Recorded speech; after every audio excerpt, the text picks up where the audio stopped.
We stand here together, hands joined, hearts joined, minds joined, and voices united as one people.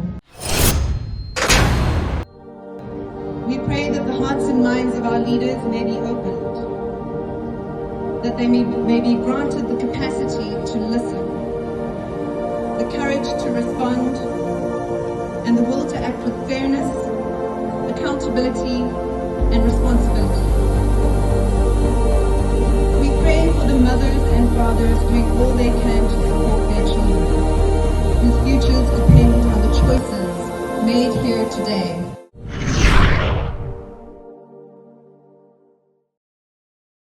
Hello and welcome to Behind the Scenes. I am your host Zilungile, and today we're talking all things casting. Casting is a very important aspect of the TV and film industry. The faces that you see on screen, the characters that you grow to love. But today we are not going to talk about characters, we're going to talk about the people and the business behind the faces that you see and the challenges that the actors face. And to help me navigate this topic today, I have Zinzi Zungu. She runs Star Quality, which is a great casting agency. And I believe you guys have a school as well. We have an accredited college which does teach performing arts as well as film and television. I believe that education is important, 100%. right? And I love that you guys have a performance school, because one of the things that has been on everybody's lips is how there's been a trend where broadcasters are asking us as producers to cast people who have a following. Yes. And even actors, professional actors, because a person is not active on social media and has no followers or whatever, then it kind of acts as one of the disqualifying points. How does that impact you guys?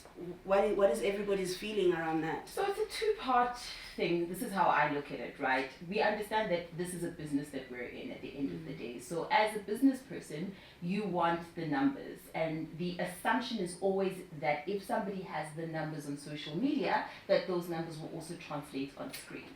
However, you may think, oh my gosh, my favorite influencer is on whatever channel, and you go watch there, and then you see them and you're like, what are they doing? What's that mean? And in fact, that may even deter you from watching, because now the person that you have put into this amazing space and you think is so amazing is disappointing you because they're not trained. So I think it's very important for people to understand that, yes, you can have a following, but if you don't know what you're doing and you're acting next to a seasoned professional, trust and believe it's going to show. And besides that, having an understanding of set. I mean, you can't, like, creating a video on TikTok and being on set and understanding your camera angles and multicam and understanding your cues and timing and sound and how to bounce off your actor. All of those things are not things that you just suddenly just get there and understand. And you must also understand that you're working with people who have been doing this for years. So patience. Now, the people are not going to have patience with you on set because they expect you to know what you're doing. So you can have a following and you can want to cross over into that side, but it's also important that you understand. It's different if you're a cameo and you're appearing as whoever, right? But if you're coming in as a performer, as a main character, you better deliver. And it's important that we understand that. And I also think that we're also getting to a place where people, I know some actors who are not even on social media and they book like nobody's business, because if you are good at what you do, people will want to see you. Because at the end of the day, we're not looking at your numbers, we're looking at your performance. We're looking at the fact that, can we connect with you? Do you make us laugh? Do you understand how to translate the story? Because acting is storytelling at the end of the day, and that is a gift. That is a gift and that is a skill. So I think that, yes, we can understand the crossover in terms of the numbers thing, but numbers don't always translate into, can you do it? But then how do we then balance, because there's up and coming talent, right? There's a thing called raw talent. Right. How do we open the space up for them? Because also it's a good thing to have space for you. if you are entering into a profession, right? If you're becoming a lawyer, if you're becoming a doctor, nobody says we must open up the space for you. You know what you need to do, right? You need to go apply, you need to go study, you need to get a qualification to be able to enter that space. Why is it that in our industry we have to tell you what to do? You're entering a professional space. What do? You go and you study your craft to make sure that because you can have raw talent, and there are some people who have it. And guys, it's not even about money. You can do workshops. There are free workshops, there are master classes, there is YouTube. If you don't have access to be able to actually find your study, if you're really serious about your craft, there are tons of other places and ways for you to get the experience and the training. But for me, I'm like, if you respect your craft enough, I don't have to tell you to train. You need to understand that that is an important thing to be able to enter the professional space. Yeah. This is not a joke. This is a real place that we're in here. I want to counter there a little bit, right? Our industry is concentrated in Johannesburg. Yes. And in Cape Town. And South Africa has 9 provinces, right? So access is one of barriers to entry, right? And then the influencer thing, where broadcasters want known faces, where we're trying to get new faces in, but we are met with a lot of challenges and blockages along the path. And now take a person who is somewhere deep rural Limpopo, right? They're talented as an actor, but they don't have access. They don't even know how to come to Joburg. But they have a phone. And this is where they're opening up the industry. We've seen a lot of production companies go and do nationwide auditions, etc., etc. But like for me, it feels like there's an imbalance somewhere, right? Because now as a production company, I have to spend my time, my resources to go and find these people, then bring them to Joburg. Ngapha I have challenges, the budget, etc., etc. And then this also informs my rates.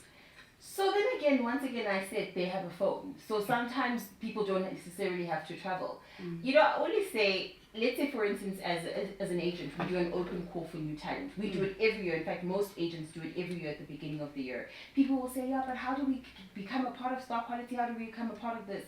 Yet you're on TikTok, you're on Facebook, you're on Instagram all day. And you've posted all of this information. Exactly. So on your social pages as well. You can create a video, and in fact, we try and make it accessible and easy. And I know that some productions also do the same, where we say, create a 1-minute monologue, post it, send it to us, email it to us. If you don't, send us a link to your TikTok, and you can post it there. Send us a link to your Instagram. There are ways. I think sometimes people also can create excuses and barriers for themselves. Because if you truly want to, and I always say to young actors that use your social media pages as a platform to showcase your work. Because you never know who's watching, right? Use it as a way to create your online CV, if I could say that for a fact. Because there are a lot of people who get discovered through these platforms as well. Obviously, financial resources are a thing, right? But I just feel like if it's something that you want, you push hard for it. And it's not an easy industry that we're in. It's not. And people have this thing that they see the glitz and the glam, and they think, hey, gumnandi la, uba famous. We see, I saw, who was trending, Konji? But she was Susan on Mubango. She's been trending recently. She had a fruit and vegetable stand, and people were like, she's struggling, she's selling. I'm not even going to talk about the mentality that selling is poverty, is struggling. We're not going to go there. That's a whole different situation. But I want to talk about having to have a side hustle. Unfortunately, that's the reality of our business. Yeah. You have to have the side hustle. Unless you are on a soapy, and even with that, right, you've signed a year's contract, let's say with a soapy or a telenova, you're lucky for that year that you are working. But even with that, nothing is guaranteed, because your storyline could also get killed. You could get pregnant as a woman, and then what happens? You have to be written out of the story, because unfortunately, we are freelancers. We are not deemed employees, so therefore we don't have UIF. We don't have a program whereby maternity, you get paid, you get maternity leave and all of those things. We are currently in the process of trying to fight for freelancers and actors to become employees? There's the Department of Labor we're busy doing that. We're also, because across the board, it's not just actors, across the board, crew, everybody's up, no work, no pay. No work, no pay. You get sick and you're out of work. You're out of work, and that's the sad reality, right? It's a very sad reality. We don't qualify as employees. You can't get a pay slip to go buy yourself this. You understand? Because the financial industry is so hostile to freelancers, 100%. especially artists. But I wanna talk specifically to rates, right? Woo! There's many markers. This is now producer and casting agent. We're gonna negotiate, right? So there's many markers that determine the ratings, right? From our side as producers, it's the budget. Yes. My dream job as a producer and as a line producer is to be on a production where I don't have to negotiate anybody's fees. Where I call you and like, Zinzi, what's your day rate? And you say, this is my day rate, and I'm like, cool. This is what it is. This is what it is. We're going with that. Yeah. But we have not reached that point here in South Africa. Now in 2024, November and December of 2024, I was doing a feature film for a broadcaster.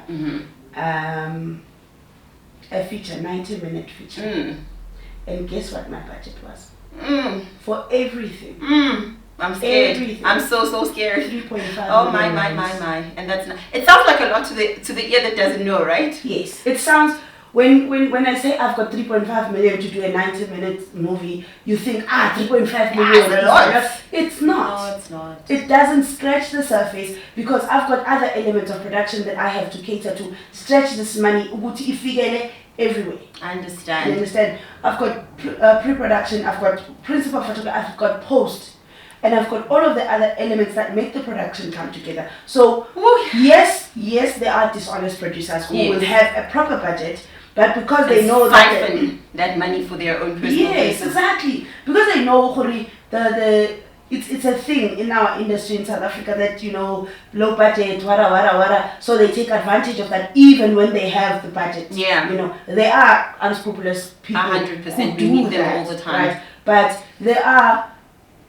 90% of the time it really is that there's a budget issue. That's one of those, and then there's the length of the production schedule, all of those elements, and then there's the individual actors. Yes. So from your side, what determines the value of an actor? As in, there's people whose call rates as actors is like 3,000 per call, and then there's people who are at 18,000 rand per call.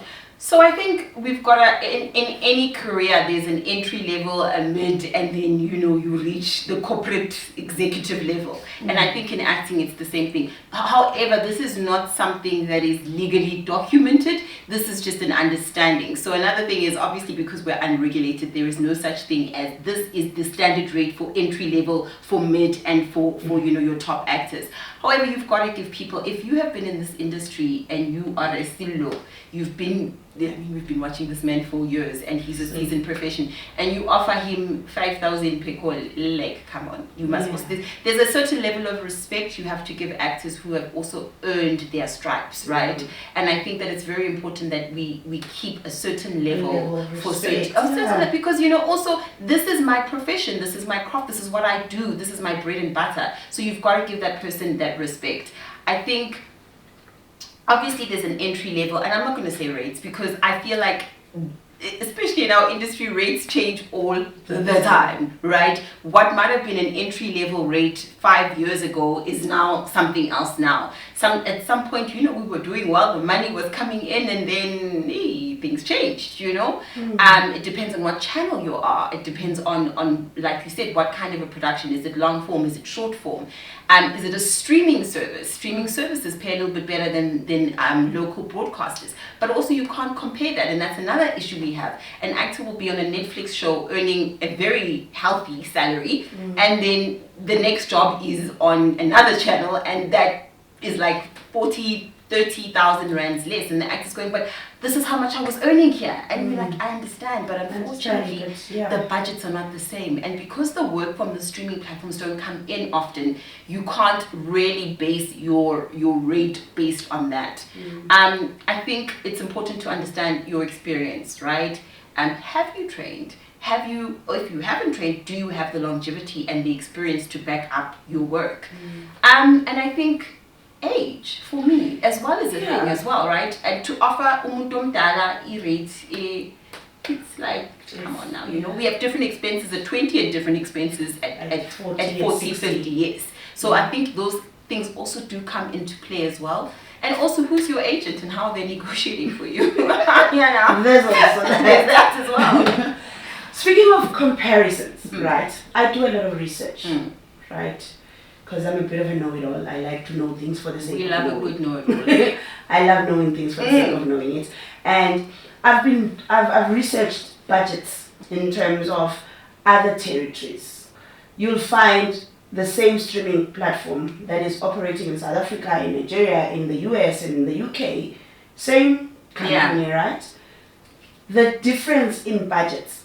In South Africa, what they pay one actor in the US or the UK, for example, is the whole budget for the entire production in South Africa. And it's sad because people don't take us seriously. I don't think this industry is respected. Do we take ourselves seriously? And yes, that as well, right? So because for me, Zinzi, there's this thought, Nick, please indulge me on this. Yes. The problem with the budgets, the budgets keep dwindling. The more they keep going lower and lower and lower. And I keep saying, Uguti, there's different facets to it, right? One, it's the producers. As a producer, I will admit to it, it's us. You go to channel, you have done your research, you've developed your project, and you know how much it's going to cost. This project is going to cost me this much to execute. You come, let's say you go to channel and you say, I'm going to need 20 million rands, right, to do 6 episodes of this, realistically. And channel's like, no, I'll give you 7 million. And now how do you make... Right. And then we take it. That's the first problem, right? You are expected to deliver a croissant, but unigazwe imali yegwinya. But it's what is it called? Beer on a champagne budget. What is it? You're supposed to deliver champagne on a beer budget. That's the one. Right? Sitata as producers. And the Sitata promising channel to deliver because we know there's cast who's going to accept these atrocious rates that we give them. So that's another problem. And then there's crew who's going to accept these atrocious rates. But the quality of people that you accept. Another thing is the quality of people. Because they're hungry. They need to pay bills. And then the suppliers who, and this is informed, I think, by Sihlele. You know, we recently did a march now because everybody's at home, there's no work, there's no funding, bavalile ama incentives and all of that. And people are desperate. If my car installment is like 7,000 a month, and my weekly rate is supposed to be 12,000, and then you come to me and be like, I will give you 3.5 or 4,000 a week. I'm gonna have 16,000 I can pay for my car, and the bank's not gonna rip my car. I'm giving you years of experience and skill for pennies. And for us, I feel like for us to get that change, we as the people, we have to stand together and be like, agents, cast managers are supposed to be like, we're not giving you cast. And we are. So here's the thing, right? This is the issue that we have. So there's certain bodies. I think there's the PMA, where all the reputable agencies are, right? Where we live and we work to a certain standard. The problem is that you tomorrow can wake up and go, agency. story. Yeah, nje angazi lutho ngama rates, angazi lutho ngama contract, but nje nginemali nyana ngizoqala ilokhunjana ngithi come join, ngibhadalisa abantu amalokhunjana, because people don't know, people are not educated about it. And this talks to, you touched on it earlier, regulation. Yes, so there's no regulation. Anyone can wake up tomorrow. Anybody can do anything. Yes. Because of the lack of regulation. 100%. We should have processes that are standardized, yes. right? And it's not the sole responsibility of producers. No. We should all come together, actually. Associations like PMAs, your IPOs, your CPAs, we should all have a conversation to agree. But we're having these conversations, we're doing these things, but the problem is that there are people outside of these external things who are working against us. If I am saying Z's rate is 13,000 and that's the only kind of rate that a person at this rate is going to get, and then you go, okay, sharp, then you go to red light agency who will say, I know, so it's 3,500. How are we ever going to stop it? Because we can't band together, because we can't stand together. We have to regulate our industry. People need to start taking this industry seriously. Government needs to start taking this, and we need to start taking this industry seriously, because if we don't, we're never going to grow. We grow, then we move back. Then we grow, and then we move back, because the ease of entrance into this industry is, it's insane. We say there's too many barriers to entry, but there's also too many access points as well. Too many access points. There's too many access points. Like you're saying, I can wake up and decide. WhatsApp group. Yes, my WhatsApp group. You've never met this person. You join a WhatsApp group. You know, sometimes I'll ask people, they'll be like, yeah, I joined a WhatsApp group and I went for a casting, and I'm like, where is this person based? I don't know. Have you ever met them? No. Did you sign a contract? No. You are allowing somebody to take your money, to take commission from you, to negotiate from you. You know nothing about this person. I had a young girl who was not, the agent said to her, if her salary was 5,000, he just lied and said, your salary is 2,000. And then for 5 months she didn't get paid, and he said the company wasn't paying, the actual production company. Jehovah. Because you signed no contract, how do you even fight it? You allowed that person to speak, to sign the contract on your behalf. The money is going into their bank account. So where do you begin? Speaking of contracts, there's standardized contracts. It has always been my personal opinion that the standardized contract that you guys enforce, and by you guys I mean you guys, agents. Yes, agents in the PMA and NORMA, we have a standardized contract. It works against you guys because it's a buyout contract. It's not. You don't get residuals. You don't get reruns. You don't. It's not our choice. We have no choice. There is no legal law that says that we can fight against this. Channel comes with a contract and says that this is the standardized contract. It doesn't come from us. So we are the middlemen as agents, right? We try within this contract to make it as healthy and as secure as possible for the actor. We try and obviously change certain things depending on who you are to try and make it, maybe we say you can only do max 10 scenes or 8 scenes a day, or no more than this, and you can't. We try, but this is a standardized contract that is coming from Channel. Is this a prevalent thing in other territories? No. So why is we you know, the SABC used to have a time when they used to pay residuals, which was a wonderful time in our lives. We used to earn extra money. If we had residuals, we'd be able to survive. People could be able to live. Well, I mean, this is why the guys from Generations lost their job in the beginning, right? Where they were fighting for their residual payment, and they lost their jobs. So now, as an actor, I'm going, if I speak out, Gushuguti, I'm problematic, I'm this and that, I'm going to lose my job. Where do we draw the line between speaking up and standing for your rights and being a diva? And I think it's a very clear distinction. I think fighting for what is truly right and what it should be yours, which is we should as performers be getting residuals. If my show is being shown somewhere else, you should. The channel is benefiting from that. Why? As this is this is my face, this is my image, this is my likeness. And this is why I feel like there's this contract that if I, as a producer, do a contract, as an independent producer, I send you guys a contract, you'll be like, no, use this contract, use this contract. I'm like, the contract that you guys are fighting for is working against you. But it's not out, it's out of our hands, unfortunately. This is a standardized, each broadcaster has a standardized contract that we have to sign.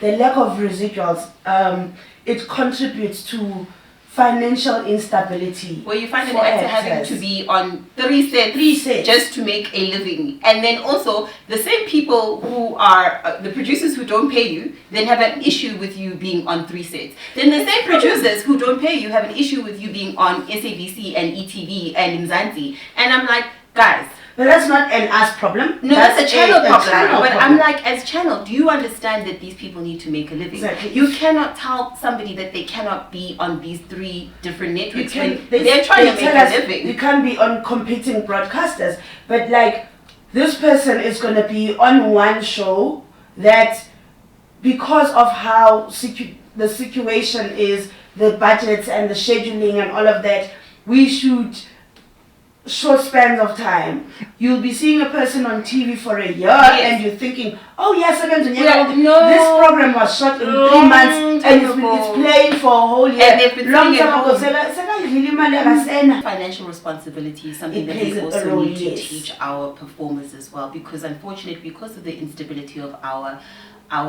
industry, we teach our students a business element, and we also teach them that when you're earning, you've got to be smart. Pay your rent 6 months in advance if you can. If you know that rent is 6,000 rand and you're earning a certain amount, but 6,000 in advance, so that if you're not working for the next 3 months, you know, okay, at least my rent is taken care of. Put money aside to say, okay, so that I'm able to go to auditions. You can't, just because the money is rolling in at this point, think, oh, let me, live my best life. You have to unfortunately really sit down and plan and live within your means. If you live between your means, you're frustrated. The means in South Africa are not meaning it. you will die. What I do personally, right? Every job that I do, right? I then invoice through my production company, and then my production company pays me my salary, right?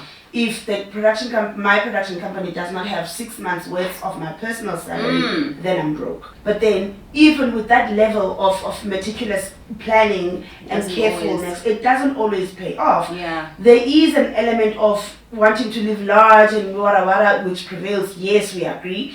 But also, then things like how the industry is right now. Where our industry has shrunk by 2/3. Do you know how big 2/3 is? 2/3 is huge. Right? It's huge. Now, the people who abanenkani. Do you understand? Yeah. So then comes a time like that where there's no work. Yeah. There's less commissions, there's And no that's funding. where we there's have no- to stop judging actors who are trying to make a living. Exactly. If an actor is an Uber driver, why is it a problem for you? Because they're Why trying is to it a- make a living. Exactly. If an Why actor is is it a trying to problem start a that separate business, that person has a second stream of income? My personal motto is don't reduce your expenses, expand your yes, income. 100%. If I have to do 9 jobs and Then you have do 9 them. businesses, I will do that because I'm a creature of comfort. Yes. I can never live between means. Yes, live within your means. I can't. I love convenience. I Yes. love soft luxury things. And I'm not saying, by the way, that Right. actors are meant to struggle. Please understand me. I'm just like, also there's a certain level of responsibility you have to yourself, Yes. right? I think it's very important that we are realistic about our situation. We encourage our students, we say to them, the industry that you're entering in is difficult. Don't let anybody lie to you and say otherwise. It is not impossible. It's not impossible, but it's difficult. It is difficult, Yes. right? Because there is an ability to have longevity, but you must also have a plan B And a pencil. and a plan C. Yes. So and also skills, upskill yourself. I'm an actor, study directing, It study pisses this. me off that I'm gonna keep referencing the US because they are perceived to be the biggest industry, Hollywood and stuff. it pisses me off that in Hollywood actors live lavish. They earn all of these big monies, and in South Africa it's a different thing altogether, right? But even in America, guys, let me also be clear. As much as they are, obviously they have, the budgets are way bigger than ours. But a lot of actors in America have brands. They start companies. They because they also understand that at some point maybe the journey and the trajectory will change. Maybe they're not getting booked as much, especially black American actors. They are having to substitute their incomes as well with starting companies and having this and having a makeup line or having this. They're fortunate enough that their budgets are big enough for them to be able to do that, right? I have not seen or heard of an actor in South Africa who's become a millionaire out of acting. Whereas in the US, 2 movies and you're a millionaire. Yeah. There's people we have not seen on screen for years, even a decade in America, but they're still able millionaires. to live. They're still able to live. Hence, I was saying that the contract, guys, the contract. I've done productions where, this is what I wanted to say earlier, that I've done productions where I was self-funding, right? And or get a rich uncle there and find some money. Where a rich uncle? I'm joking. I'll text you the number. I'm kidding. Where I am now self-financing. I'm not attached to a broadcaster. Yes. I'm not attached to a streamer. It's my thing, right? So in that case, I don't have a standardized contract. I draw up a contract. I contact my lawyer and they draw up a contract for me. Then you send it to the agents. When you've cast this person, like, here's the contract. And they're like, no, it has to be this, it has to be this, the one has to be PML. And I'm like, what is your contract saying that's so different? My contract is giving you options, right? For me, it's the residuals.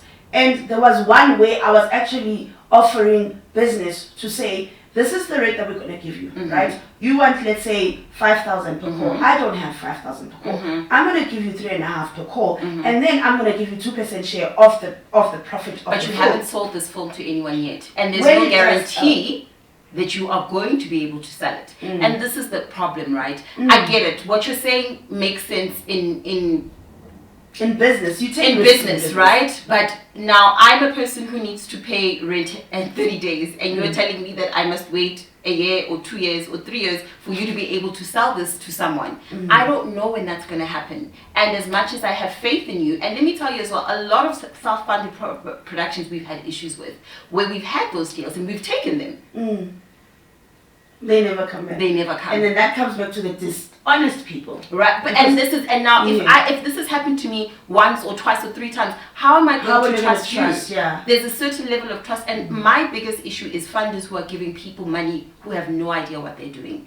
I don't know how you and I've worked on stolen money, honey. Girl. On stolen money, where you have put in the effort, you have acted, and then somebody says, "Oh, Imani, I say." Or I had an actor go shoot in KZN, halfway through the production, the production closed, no, we'll come back and shoot, God, never to be found again, we can't find this person, and never to be paid. They got their money. So as a performer, I need my money at the end of the month. That problem, it comes back to regulation. And on one of the episodes, we will talk to somebody that does regulation, government people, and it's a conversation that needs to happen, and it cannot stop at being a conversation. It has to. There has to be things that are always changing think and I always wonder to myself, and I think if every single actor had to stand down and say no, that would be awesome. Can you imagine what we could That achieve? Because now when you go home and you are waiting for Inima and you're waiting for now generations cannot continue because we are saying no. All of us are taking a stand. This is what I was leading to earlier on when I was mentioning the layers that bring problems to budgets and production. The problems that we have, we are scared. Right? If all the actors were like, if you are giving across the board, all the actors are like, minimum this crew, all crew. If everybody's like, we're not going to take down every single person. We would producers. We all agree to say, channel minimum this for this. If you want a 40-minute, this is the minimum budget, and we are not doing it. it would cause such a ruckus that change would be inevitable. However, like you said, then kuzoba khona abo wanna be abazothi mina ngizoyenza. Yeah, mara the safety net for that is that mawuthatha abantu, skilled labor is expensive. Oh yes. And it will show. Cheap labor is unskilled. Yes. And it will show. And it will show. It will show. It will show. And it will show because also I think we think our audience is stupid sometimes. I'm like, people think my mother doesn't know acting. She hasn't studied it, but she can see on screen good dialogue. They don't know anything, but they can tell the difference between quality and something that is not quality. Ugogo, who has been watching a certain show for years and years, understands the quality. They're acclimated to. Yeah, so you need to respect people and you need to respect the craft, and I feel like if that respect would go across the board, a lot of change would happen. Remember how the American Writers Guild stand down? Oh yes. And they were like, it did affect a lot of streaming work that is coming into South Africa. Like I said earlier on, Guti, America has a big influence. Yeah. But what it did for them, but our lifestyles and the ability, the funds that they have that they were able to also draw from during that time are very different. We don't have a fund that's going to help us survive I feel that we have reasons and excuses. Oh, of course we do. In order for South Africa to be a free country and to have no apartheid, people decided Makfiwe akufiwe. And I feel like if we really claim to be passionate and love what we do and respect what we do and we want this change to happen, we have to get to that point where we say Makfiwe. True, very true. And I do believe we'll get there because I think we're going to get to a place where we can't turn back. There's like where we're like, okay, we've reached the pinnacle at this point, where it's a do or die situation. And I think with the lowering of the budgets and the less shows that are being produced, it's going to get to that place because that means that we're no longer growing. We're not growing as an industry. And we are contributing so much to this economy. Perhaps the decline of the industry is a necessary evil. To be able to get to that place. Yeah, maybe we need to get to a place, to a point where it explodes and goes whoosh, so that we can rebuild. Yeah. I agree with you. Look, I love this industry with my whole entire being. I've been in it for I don't even know how long any longer. And I've seen the good, the bad, and the evil, ugly. The real ugly. But South Africa is so rich in storytelling. We have such beautiful performers in this industry. People give their heart and soul. We are so talented as South Africans. Oh my! We are so nuanced. We are so nuanced. Like you said earlier, Wuti, acting is storytelling. We have so much cultural currency. Yeah, and I think the world is waking up to us as well. I mean, we are seeing a lot of crossovers of a lot of our actors into international platforms. But I feel like it needs to start here, right? The respect, the love, the flowers, everything needs to start here. And I think that we're going to get there. And I love, what I love about our audiences is how, for example, Untate Silo, he's Archie.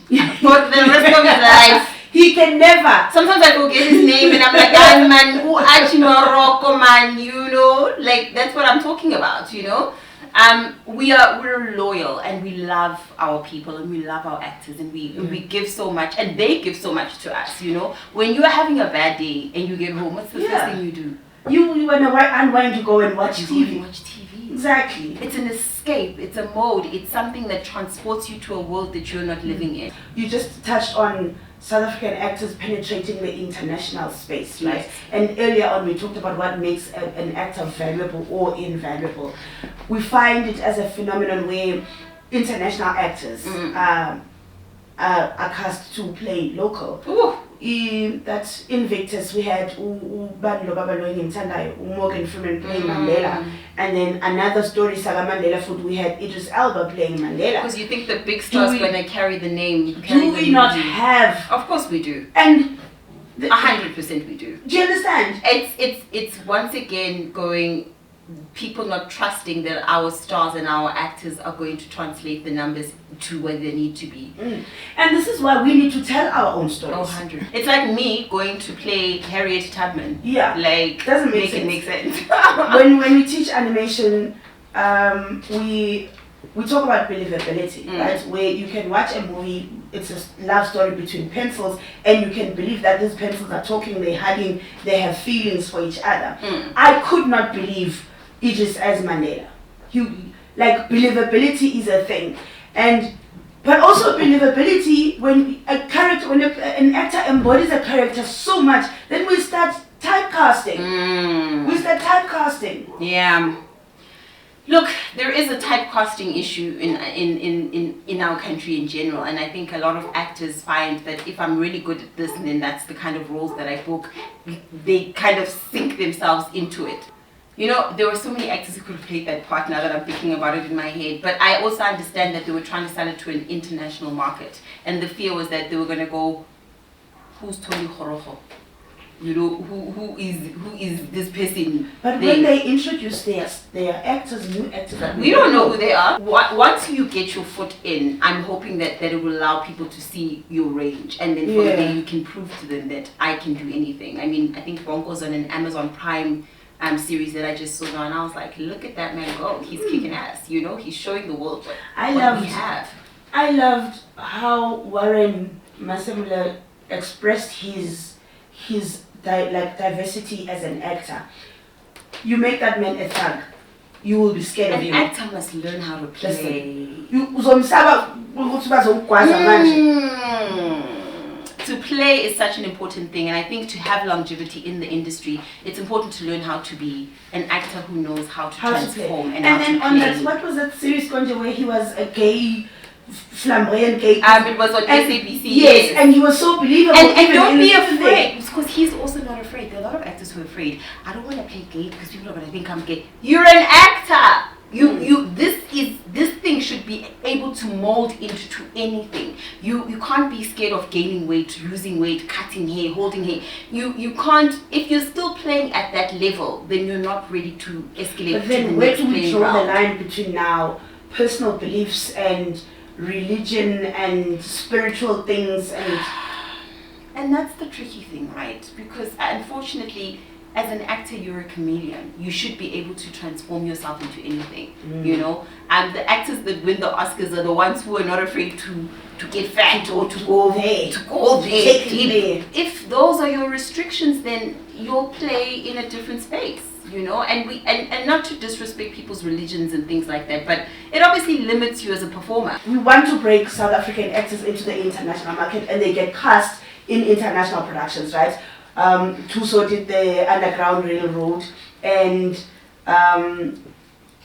then they start typecasting, right? Americans do that African accent that does not exist in this world, in this continent, in this country ever. Nobody speaks like that. I think it's, you know, Americans are acting, let's be honest, guys, and it's an unfortunate thing though that we are being typecasted into something that doesn't even exist. Their idea and their concept of who we are. And until I think I was watching something, there was a YouTuber who came to South Africa. I don't know what his name is. Yes, and he was showing different parts of Africa, right? And then the Americans were like, oh my gosh, we didn't know that, you know, Johannesburg. And I'm like, in this day and age, you do not know what South Africa is like, that we have these modern things. So I think once they start to treat us, and we start to treat ourselves as well, because I think a lot of times we are also afraid because we're like, we're entering a space, we're international. We need to be able to say, but that accent doesn't exist. Yeah. Nobody in Africa speaks like that. We need to inform them of how to receive us. I think in Black Panther, John Kani spoke closer, you know, because that was authentic. Right? Instead of creating a like a language that doesn't exist, why not with an accent that nobody that speaks like that, you know? Like Warren, he was on a spin-off of some streamers, and they gave him a smolanyana side character, and we know the range that Warren has. We know what Warren can do, you know. We know who Warren is, and we hold him in high esteem. But it's it's a waste of a talent. It's a waste of his talent. Yeah. You know, they could have given him a proper role so that I was to give them more. To give them, to show them the range. And unfortunately, sometimes when you're entering that space as a South African actor, you're like, I'm just happy to be here, so I'm just gonna kind of do what I need to do and follow the direction. And until we're respected on that same level, where an actor can say, I don't believe my character would do that. I don't think my character would come from this place. Can I show you? Can I? And a lot of times, because we're working with directors who don't know who we are and what level we're on, we're afraid to speak. I've seen that even on local productions, right? And I am all for it. But I've seen situations where that allowance gets abused. I've worked on 2 telenovelas that got canned because of cast. They got canned because of cast. We'll allow you own the character. You will tell us what Yazi, when I read this person and doesn't feel like this is a person who would react like this, so can I play it like that? Or sometimes it doesn't even gradually get to that point. It becomes and then we have problems on set and we're not. But how are we dialoguing and how are we communicating and what is the relationship on set? And I think those are certain. I've worked on a production where there was factions. Yeah. Let's say there's a Zungu family in the story. Uzilungile and Uzinzi are supposed to be bosom buddies. We end up now going back to the writing, to the drawing board, to go rewrite the script because Uzilungile and Uzinzi are beefing and they will not act together. But that's together. not being a and professional. It's personal things. But that's not being professional. If you're a professional actor, you don't do that. If you understand what being a professional is, that's not the kind of behavior. And this touches to how production and crew will relate to cast. You know, the complicated relations between cast, production, and crew, where now it feels like there's different camps, but we are all a team. You're going to meet up with difficult actors because I think the essence of an actor, there is a lot of ego that goes into it for you to be able to play a certain part. And there's a lot of I want to prove and I want to show and I want to be and you know, that's the flamboyance of being a performer, is that there is a certain level of ego that goes with it. But I also think that as a production and as producers, I mean, we get it as agents where we get calls to say, listen, we're having issues here with Usman Man. And that's the extreme. When we've tried to resolve the matter on the ground and it's not resolvable, that's where we call you. And then we sit down and we have a conversation with you to say, listen, so what is your end goal here? Do you want to have a job or do you not want to have a job? What is the issue here? Can we get to the crux of it? Because I think the semantics and the phonetics of it all at the end of the day is, do you want to work? And do you want to be a professional? And we've seen characters where a character is really popular, the audience love the characters, but they have to be killed. If you're difficult or removed to work out with. of the story, like in Grey's Anatomy, right? Classic example. Was it Christina Yang? It wasn't Christina Yang, it was, what's her name? Because she spoke very openly about being written out of Grey's Anatomy earlier in the season. And that was a learning curve for her as well, right? Because of the friction that she had with cast members that she lost her job. I think it's very important, and we have these conversations as agents with our actors, is that there's a difference between being a diva and then also just being impossible. And once you are labeled as a diva and impossible to work with, you're not going to find work. So what is the point of But that? also there's people that are unfair, right? Where just because I didn't like my interaction with you or how I said this and with your rebuttal and I didn't like that, then I will label you as difficult. And sometimes you find that the person wasn't even being difficult. They were right. They were right. An actor has a voice and they're allowed to speak. And I think that it's in the manner that you speak. And I say this all the time. It's how do you approach the situation.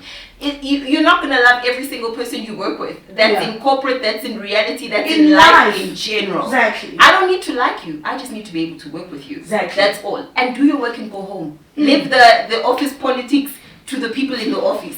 As an actor, your job is to get on set, to deliver your lines in the best way possible and to go home.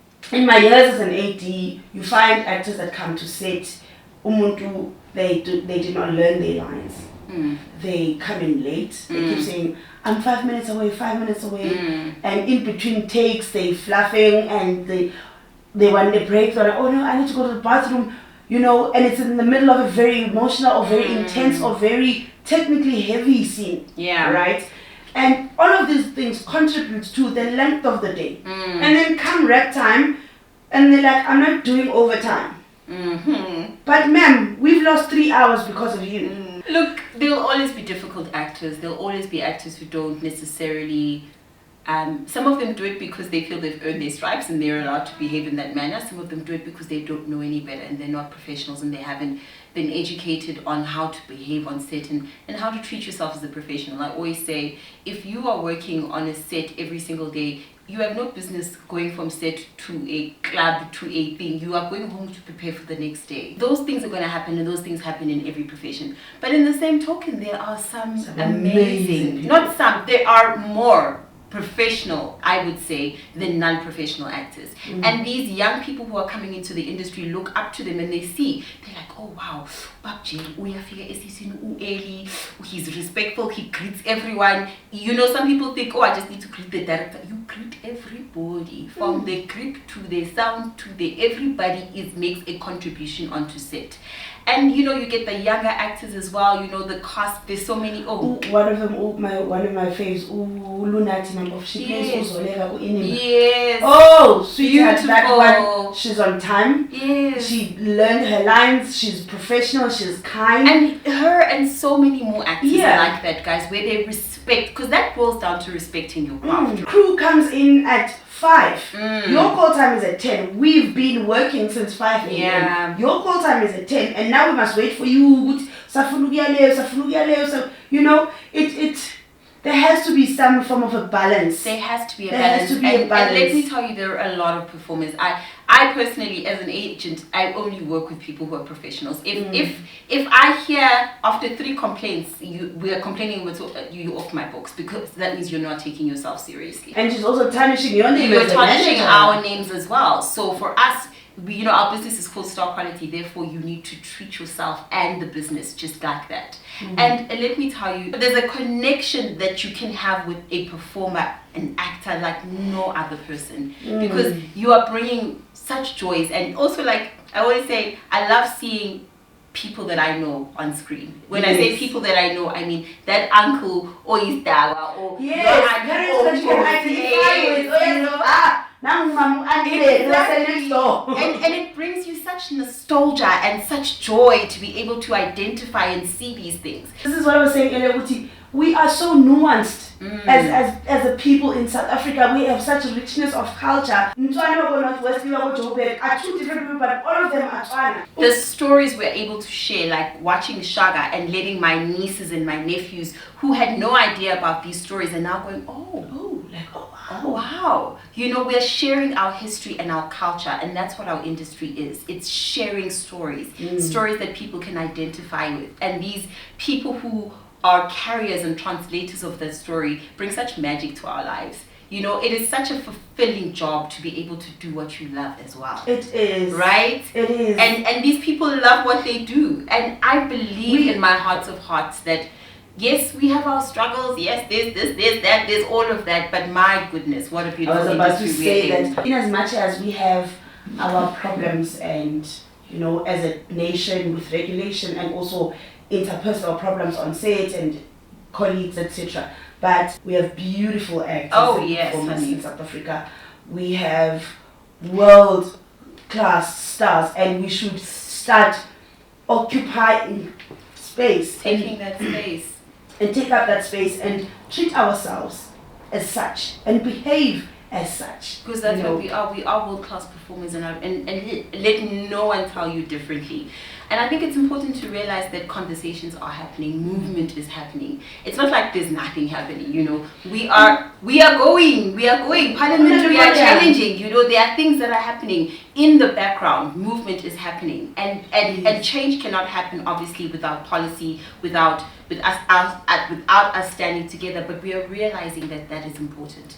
These things, conversations are happening, and these talks and the formulations, and we are standing together. And things are going to change. I know it and I believe it. Not just they will. We speak positivity into our industry. We contribute in how we can in the changing of things, you know. and it is going to change. Things are going to change. And don't be scared. I always say to people, don't be afraid, because just because that was your story doesn't mean that's going to be my story, right? And when you come into it with the mentality that I'm here to stay. Film will never finish. Oh no, it changes the bodies that it's in, but it will always be there. We're here to stay. Yeah, we're here to stay, and there's still hope and a bright future ahead of us.